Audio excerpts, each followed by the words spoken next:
My name is Mike Hutchinson. I'm a Back to the Future DeLorean time machine replica owner. This is my car and this is my pride and joy. Well, I own a company called Back to the 1980s Event and Prop Hire. And what we do, we produce cars, we replicate cars, we replicate sets and things like that for conventions, for events, for anyone that wants to hire us, really. So I'm really into the 1980s. I believe that the 1980s era produced the best sort of TV film vehicles and sets and things like that. Back to the Future, of course, is one of my biggest passions. I love Back to the Future. We've got numerous Back to the Future prop replicas. We've obviously got the car. One of the other things that I've actually got is the only replica in the world of the time travel train, which was at the end of Back to the Future 3, which was built with a friend of mine called Ian Robinson. Myself and Ian, as big Back to the Future fans, decided to build this full-size train because we're crazy. And the idea is to take it to events in the near future. My name's Robert Fenner. I'm an electrical engineer on the railway. Have been now for 9 years. Obviously, one of my passions in life is railways and trains and engineering, but my other passion is Volkswagens, and one Volkswagen in particular is obviously Herbie the Love Bug, which is why I built that car that's sitting behind me.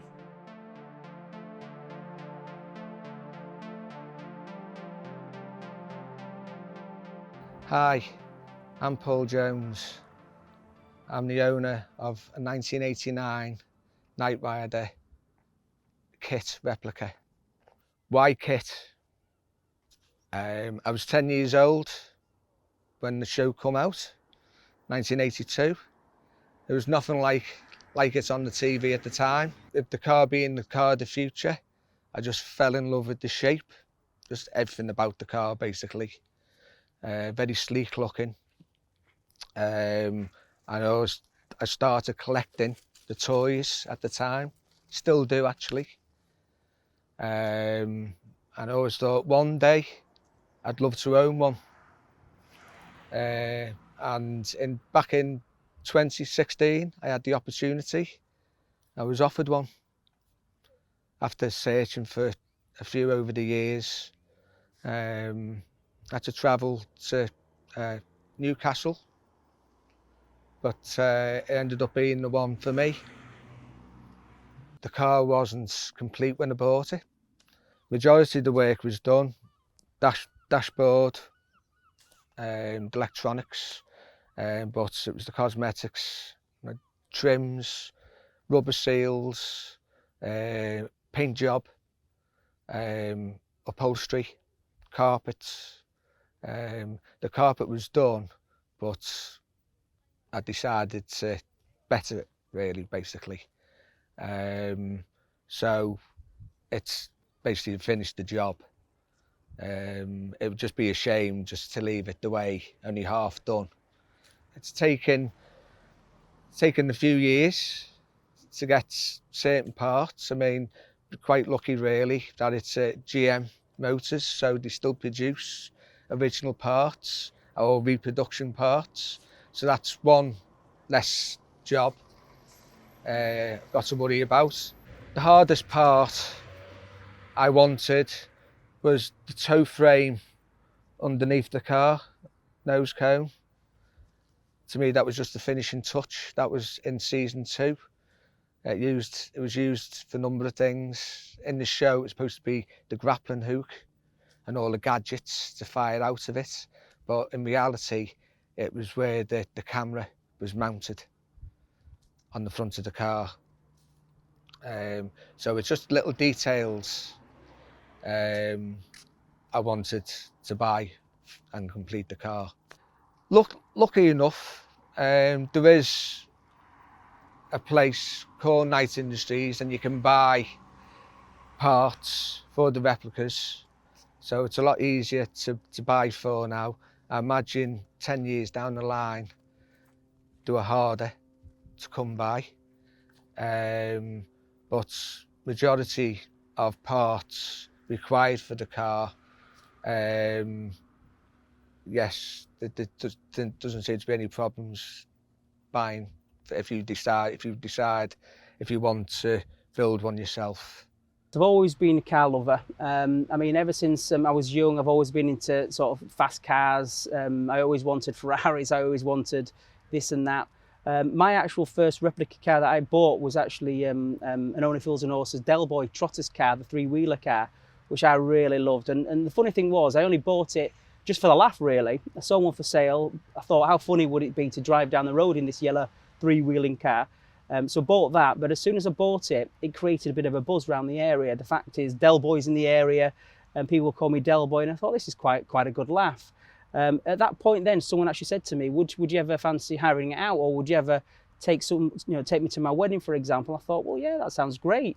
If you want me to help with the wedding or do whatever, then I'd love to help. So I took them to a wedding, and I got so much attention at the wedding, people having photographs. I thought, this is great. Which then made me think, well, actually, what car would I really want? If I could have any car I wanted, what car would I purchase? And the answer to that is obviously a DeLorean. My love of Back to the Future, of course, the DeLorean car, in my eyes, is one of the stars of the film. Of course, you've got the big main stars, Christopher Lloyd, Michael J. Fox, etc. But to me, the star of the film is definitely the car. So when I bought the car back in 2012, I actually bought it as a stock DeLorean.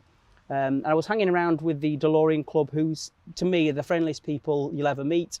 Everyone that has a DeLorean, it's like a family. Everyone likes each other. Everyone meets each other, chats about their love of the DeLorean.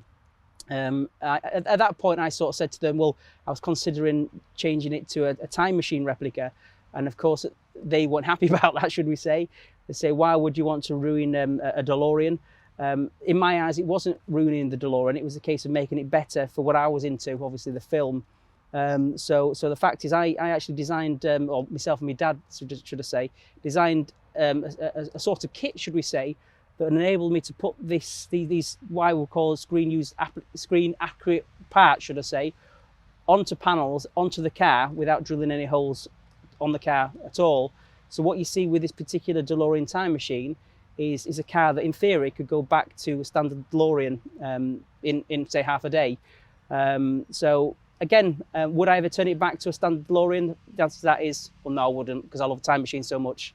I mean, the DeLorean has got me into so many places where I wouldn't have necessarily been able to get before. I mean, again, working with the cast, I've worked with Christopher Lloyd, I've worked with Claudia Wells, we've worked with numerous cast members of Back to the Future. We're also, we get invited to Back to the Future events, the musical, for example, we get invited to premiere events and things like that, simply because they know that we love Back to the Future so much. So, I mean, my pride and joy, obviously, with the car, being at an event with Christopher Lloyd, which he sat in this very car, in this very seat, you know, having photographs with numerous people. And for me, it was an honour to have the guy in the film, my hero, should we say, in my own car. And of course, he signed the car for me, which I don't think you can see here, but it's actually on the right of me here in the passenger seat. But he signed the car for me. And to me, the moment he put that pen on my car and signed his name, I thought, this is great. And again, without the car, that I would have never got to meet Christopher Lloyd. I wouldn't have thought. And again, I certainly wouldn't have a signature on the car. So the car has allowed me to meet my hero. Originally, I bought the car for me. I never thought it would be a show car. But wherever I go, it's in the limelight. Which really surprises me, really, because I'm not that type of guy, really. But over the 6 years I've owned the car, I've met fantastic people, done fantastic shows. Back in 2018, I had the opportunity to meet David Hasselhoff himself, Michael Knight, at Manchester, and to me, that was just the icing on the cake as far as owning the car. I spoke to him, lovely guy, for about 15-20 minutes, and he kindly signed the dashboard for me. So that means a lot to me. But as for driving around in the car, it's just living the dream. It's just something I always wished for when I was a child, and I'm still pinching myself to think I own one now. So I was born in 1995. But I was brought up in a lot of old films with my parents, which is absolutely nothing wrong with that. I was never going to be a modern child. I was always stuck in the olden days with steam engines around me and old cars around me and things like that. So watched quite a few old films, and one of them was Herbie the Love Bug. So I watched that as a child, and I watched it over and over again, and it seemed to be on repeat in our house. So it was on VHS, and then obviously DVD came out, and I got it on DVD for Christmas one year. And I always said to myself when I was growing up that one day I would have a replica of Herbie the Love Bug, and that's what I always wanted, and that got me into Volkswagens then. So where my mum used to live, round the corner, there was a guy called Kevin who worked on the railway as well as a train driver, and he was into Volkswagens as well. And one day walking to school, I always used to walk past his house, and I used to see all the Volkswagens that he had. And he had a white Beetle in his garage, and my dad got talking to him, and he said, "Oh, would you mind if Robert came to help you one day, just to try and get a bit of experience?" Because obviously he knew that I wanted one day. So he says, "Yeah, sure, not a problem." So I went round after school on many nights, got to know Kevin and his family, and the car behind me was actually the car that was in his garage in bits. And what we ended up doing over the course of about 4 or 5 months, we built it for his wife's 40th birthday present. So the car that we built didn't look anything like Herbie. It was just a standard 1972 Beetle. It had BRM alloys on it. It was sort of slightly cow look, so the nose was pointing down, rear end was up slightly, and we put a big ribbon round it, put a bow around it, give it her for a birthday. So that was sort of my introduction to Volkswagens. And then about a year or so went by, and Kevin obviously stayed good friends with him. He announced that he was moving back to Scotland because he was Scottish, his family were up there. He wanted to move back to Scotland, and the Beetle was going to be up for sale. So of course I was absolutely gutted, seeing the car every day, walking to school. It just sort of, watching the Herbie films, I didn't see a Volkswagen on his drive. I saw this little car that wanted a home. So at that time, I just got my first job as an apprentice electrical engineer on the railway, and I was only 2 months into the job, and I was still learning to drive. I was going on my push bike to work every day, and I said to my mum, "I want to buy that car." And my mum said, "Absolutely not. You're not buying that car. You can't even drive yet. You're still learning. You're not buying that car. It's not got airbags. It's not got disc brakes and ABS and power steering." I said, "No, I don't care if it's not got all that. I just want the car." And anyway, it took me a couple of weeks to win mum over, and in the end, she just I worked out all the sums on a piece of paper, and I said to her, "Look, Mum, I've done all my calculations. These are my savings. I can just about afford it. I'll have £200 left in my account." And she said, "It's your money, Robert. You do what you want." So with that, I walked round to Kevin's house, and I says, "I'll have the car off you." And he says, "Oh no," he said, "I've got someone coming." And I says, "I'll ring them and I'll tell them it's sold." I said, "I'm having that car no matter what." So we come to a deal, and I got the car. So I bought the car, and then on the driveway, we didn't have room for it, so I actually kept it at Kevin's house for a couple of months while he was sold the house and moved everything to Scotland. And then one day Mum come home from work, and I cleared out her garage for her, which she wasn't best pleased about. So everything that she had, gardening wise, so she had like gardening, seats for the garden, cushions for the benches, this sort of stuff, sun loungers, that all got turfed out and put in the shed at the bottom of the garden. And my car was in the garage, so that didn't go down too well. But yeah, I just had to have the car, and I had to have it home. So in the end, Mum warmed to the car, and we used to go out in it. We used to go for like picnics in the summer and things like that. We did car shows, and then I decided I wanted a Herbie. So I was sort of split half and half. So I thought, should I sell the car? By this point, I'd had it for about 3 or 4 years. I thought, shall I sell the car and then buy a 63 ragtop or an earlier car and do that? And I did actually put an advert up for sale online, and I put it up for sale. It was £8,000, And by this time, I'd done my own little things to it. So I changed the alloys. I'd put stock steels on it in silver, and it was still a late Beetle, and it had like Aussie flash trim down the side. I'd done all that on the side in silver, and I had 5 phone calls that night of people that wanted to come and see it. There was a guy from Preston that wanted to come and see it. I think that was the furthest away that someone wanted to come.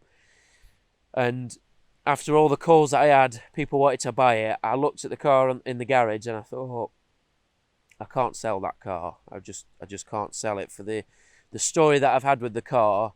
I just couldn't sell it. So one of the draws to the car was when I was young and I was helping Kevin build it up. My dad, who unfortunately is no longer with us, he sort of introduced me to the car, and he got me stuck in with Kevin, and sort of that connection. I thought, if I sell this car, I'm going to lose that connection and that sort of special story. So after that, I told everyone it wasn't for sale, took the advert down, and everyone left me the number saying if I changed my mind, and I thought, no, I'm not going to change my mind. And so from there on in, I thought to myself, it's going to be Herbie, this car is. So during the winter of that year, I changed the wings to the early look wings that are on it now, changed the rear tail lights to the early tail lights, found a bonnet in Staffordshire, which was the early bonnet, so I bought that, and then I bought the early deck lid for the rear, and then over the next it took me about 18 months to get the car looking like an early car again. So I put slightly wider wheels on it that Herbie had in the films, so they're sort of 5-inch. Herbie had 6-inch wheels in the film, but they're 5-inch wide just because of keeping the wheels tucked inside the wings. In America, you don't have to worry about that, but over here we have to with MOTs and stuff. So over the period of sort of 18 months, I built the car up to look like Herbie, and then we did a first show with it, which was Tatton Park Volkswagen show, where it sort of debuted as Herbie the Love Bug. And ever since then, best thing I've ever done. Would never ever get rid of the car. Just weekend just gone, I had someone message me offering me 15 grand if I'd sell the car because they want a Herbie the Love Bug, and I said, I'm sorry, it's just not for sale, and it never will be. And some people can't quite grasp it, that no matter how much people would offer me, or what they'd want to swap for the car, I just never sell it, because although it'll never be 100% a Herbie replica, it's sort of my car. It's a car that I bought off a good friend of mine who I'm still in touch with, who I ring every week, and he's always asking about how the car is. And it's just something that, when I bought the car, I knew nothing about Volkswagens, or sort of, obviously I had a job as an engineer, but I never knew anything about them. But now I've just sort of built up a bit of a relationship with it. We go to shows, and the response we get from people is just unbelievable, and it's just totally warms your heart to know that people still recognise the car as it is today. Because obviously Herbie is, the last film was 2005, which was Herbie Fully Loaded, which was a film that I grew up with again, and that got me into the car even more. And obviously since then nothing's been released from Disney or anything, so to know that people still know the car is it's just heartwarming, really. And it's just they know it as the little car with the big heart, and I think that sums it up really well. I think anything that, if you've got a favourite movie and you see anything from a car to a prop from that movie, you're going to get excited. If you're a Back to the Future lover, you love Back to the Future, and then a time machine goes past in the street, it makes people's days. The fact is, with this particular car, I could go to a petrol station or parking in a town centre, and it will create a buzz. Again, people love it simply because if they're Back to the Future lovers, they're going to love it anyway because it is part of an iconic film. But again, the younger generation who doesn't or hasn't necessarily seen Back to the Future, they like it because it's a different car. It's a silver stainless steel car with gull-wing doors. You don't get very many cars like this. They certainly don't build many cars nowadays like this, should we say. But bearing in mind, this is a 40-year-old car. Each time I take the car out, I'm usually stopped by someone. I've had taxis stopping, buses stopping to take photographs of it. I think the funniest was I was travelling from Manchester, and I had a convoy of police cars follow me home on the motorway for 30 odd mile, and he followed me all the way home to my house till I drove on the driveway, and my heart was pounding, thinking, oh, are they going to stop me, the license plate or whatever? But no, it just made the day, and he just wanted photographs of it. So I'm quite proud that it makes adults and children's days. A lot of children only know Knight Rider through the parents on YouTube or whatever, but it's adults what convert back to a 10-year-old when they see the car, and to me that makes my day. Is it just made up to see the car and the detail on it, and when it starts talking, it just blows the socks off.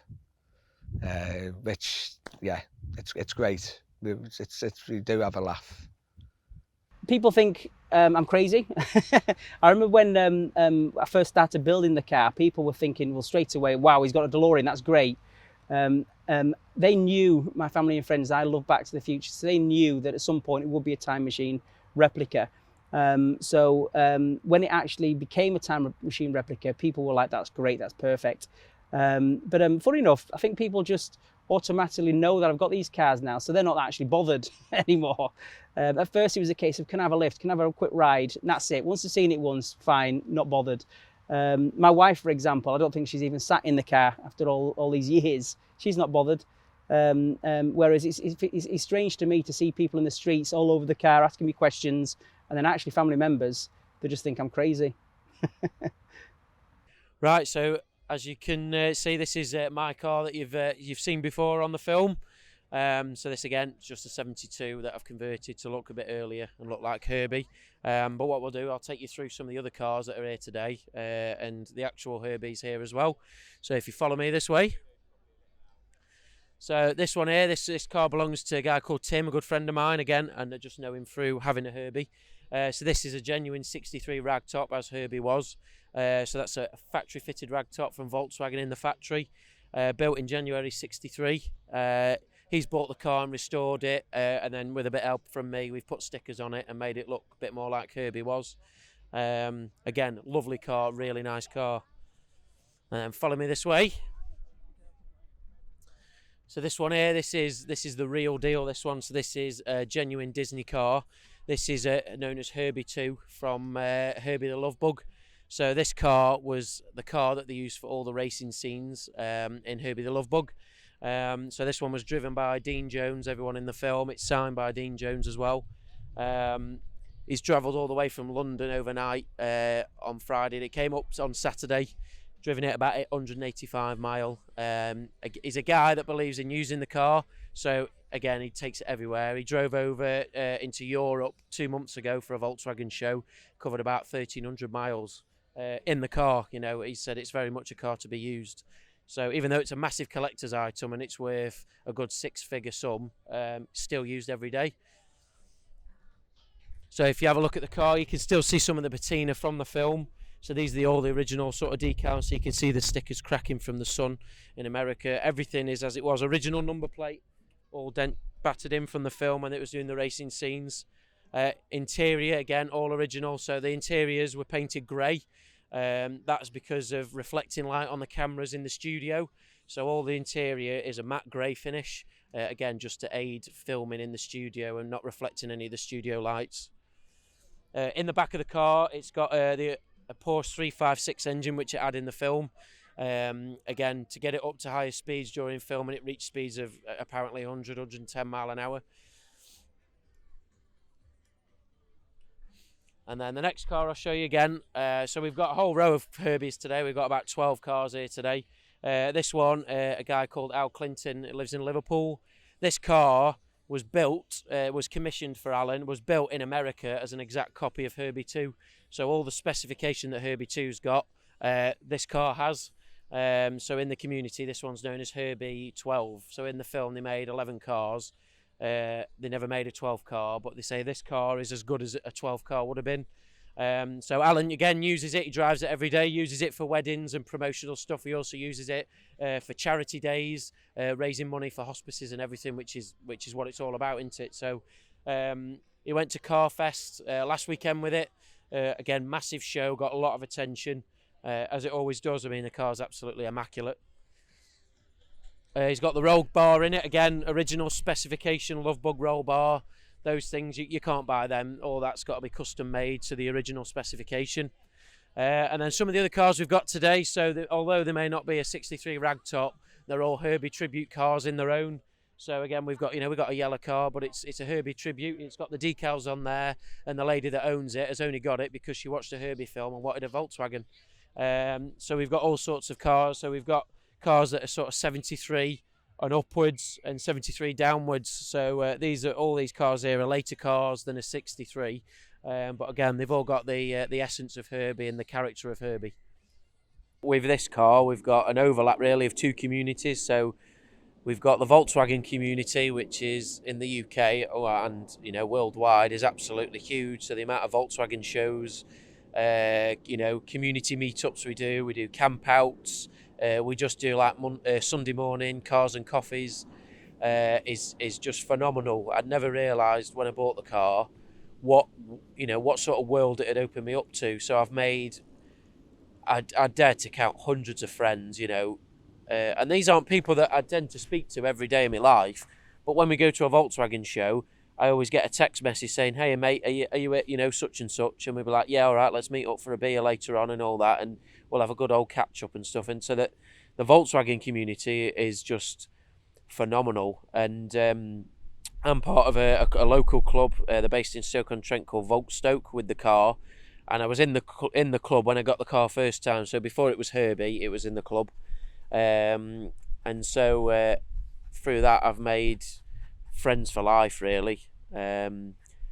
I talk to them pretty much every day in my life. We catch up, we go to shows together. So a couple of weeks ago, we went to Camper Jam, which was a nice drive out, and that was 3 days away. We went to Diva Dubs in Shrewsbury. That was three days away, camping out with the cars. And then the other side of it, obviously, we've got the Herbie community. So the Herbie community is, again, in the States is massive because obviously the film was originally filmed in the States. But over in the UK, the Herbie scene, it's not as big as it is in the States, which is unfortunate. But over the past couple of years, obviously with me getting into the car, I've sort of got other people into it, which is obviously nice to know. And we sort of try to build up the Herbie community to sort of, something that we can all be proud of. And I think that's what we've done, really. I've built up sort of a friend base locally and across the UK with different sort of cars in. So yeah, I mean, I've made some really good friends with the Herbie community.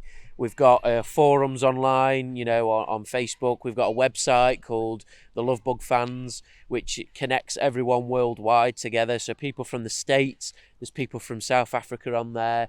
There's people from Australia, places like, New Zealand, Canada. And then obviously we've got a collection of people from the UK that are now members on there. On there we just share stories, share our cars, all the progress that we're making with the cars, what shows we go to, and that's a really nice way of keeping in touch across the globe. And then we have a Facebook page for Herbie UK Cars, where we all stay in touch. So the show that we're doing a week tomorrow at Tatton Park, basically I got asked by the organizer, one of the organisers of Tatton Park, if we could put together a special show for Herbie, as it's his 53rd birthday this year since the film was released. So I says, yeah, sure, we can do something. So got together with the community on Facebook, and we've got together around 15 cars coming to the show, which is phenomenal, really. So it should be a good show. But again, none of us knew each other a couple of years ago, didn't know who each other were, but obviously just through the car, we've got to know each other, and we've all become really good friends, you know, talking to each other on the phone every week. And, you know, if we've got problems, we just message each other. You know, if it's a Volkswagen related problem or a Herbie related problem, we know that we're all at the end of the phone for each other, you know. And it's gone as far now as I've had people ask me if I would help them do things like decal kits. So the decal kit on the car that you see behind me is a kit that I've put together myself. There's kits in the US that are available, but for me, I think people are asking silly money, you know, for not really a lot. So these are people that have been out, they've measured a car with the stickers on, and then they've reproduced them, and they're selling them at $300-400 a time, which to me is a bit ridiculous, really. So I thought I'll have a go anyway, because I've never done it before myself. So got together with a local decal firm, and we managed to put together a decal kit for the car. So this is the second set of decals that are on it now, and I'm pretty much more than happy with them now. So I'm helping people out. So I've had I've not sold them at a profit. I've just said to people, if they want decals, they'll let me know and we'll sort it out for them. So obviously there's different films that Herbie was in. There's different decals, believe it or not, that were on the car throughout the films. So basically I asked the person what film they'd like to base the car on. And I put together a sort of, you know, a test piece of what the decals will be like, you know, test the colours and stuff, because there was subtle differences, like stripe colours were different, fonts were different for the gumballs, the 53s. So we put all that together, and I help them out that way, you know, and all I do is just say it's going to cost you X amount of postage, and it's going to cost me X amount to print them, and that's it. You know, I'm not in it to make money, that sort of thing. It's just a community sort of vibe, and the amount of friends that I've made out of just this car sitting behind me is worth more than any amount of money could ever owe me, you know. So it's just, the whole community is just fantastic, and everyone is there for each other, you know. So yeah, for me, it makes it worth building the car in the first place, just the amount of friends and the community that you've got around you all the time. And there's people coming into it like I was. They've bought a car and they want to make it look like Herbie, and it's nice knowing that you could give something back and give them that information, you know, and help them along a bit and say, this is what you need to get, or this is what you might need, or, you know, what do you want to make the car your own? Because obviously you can stick stickers on a car, but making the car your own is what it's all about, having your own touches to the car. And so, you know, it's just helping people along and, you know, putting smiles on people's faces. So yeah, that's the community in a nutshell, really.